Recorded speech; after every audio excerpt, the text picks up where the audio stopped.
Hello and welcome back to another Hitfilm tutorial. Today I'm going to be showing you how you can create the 11 nosebleed effect as seen in Stranger Things. For this effect you will need two things, one of which is some footage of your actor pretending to have a nosebleed, and the second is a stock footage asset of a nosebleed. I've left a link in the description to two assets. One of them is an action VFX asset, which is the one I'm using. It's really high quality and 2K. And the other one is a free production crate asset. And so if you want to check both of them out, I've left links for them in the description below. Okay, so the first thing that you're going to want to do is import your footage into Hitfilm. I've already done that. As you can see, they are here in the media bin. We have this footage of me acting. I'm not great at acting, but I look at the can, look up, and this is then where the blood will come down, and I've then got the blood asset here. Once you've imported your footage, you want to make it into a composite shot. Then go to where you want your blood to start falling, select your footage, and then track your nose. I'm going to do a double point track to allow me to also track rotation. So the first tracking point I'm going to line up to my nostril, and then the other one I'm just going to track this corner of my eye just so there's a second point for my rotation. And then track forward from where you want it to start. Then check rotation, create a new point, and this will be your tracking point. Apply the tracking data to the tracking point and hit apply.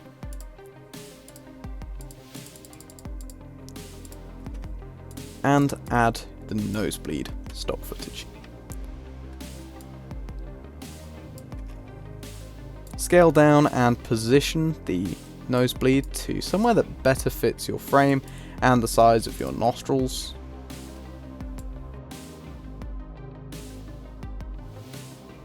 Then parent the stock footage to your tracking point.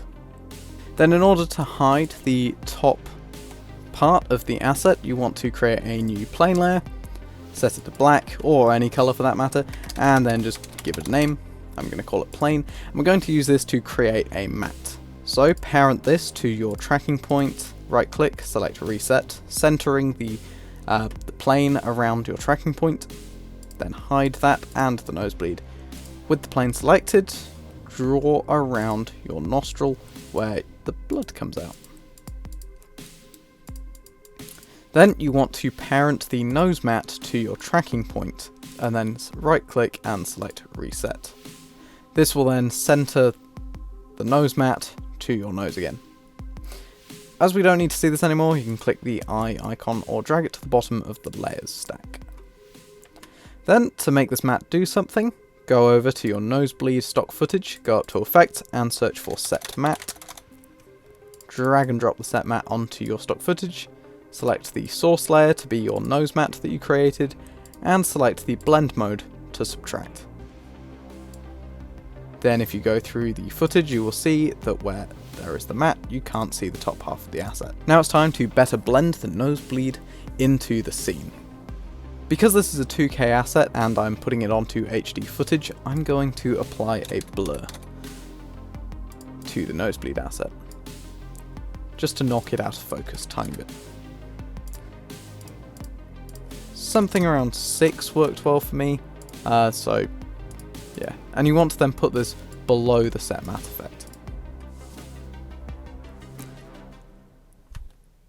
Then add a drop shadow.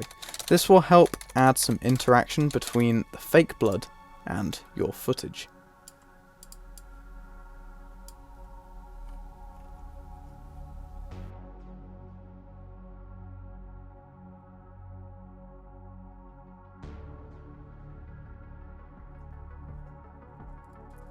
To better fit the blood into the scene, you want to search in the effects tab for a Bezier warp.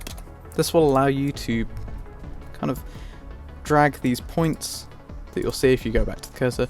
You can then drag these points here to manipulate the shape of the blood.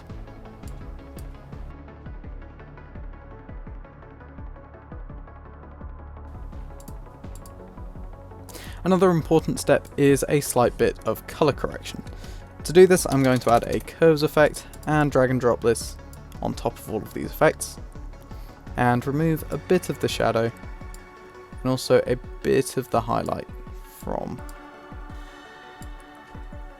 this layer.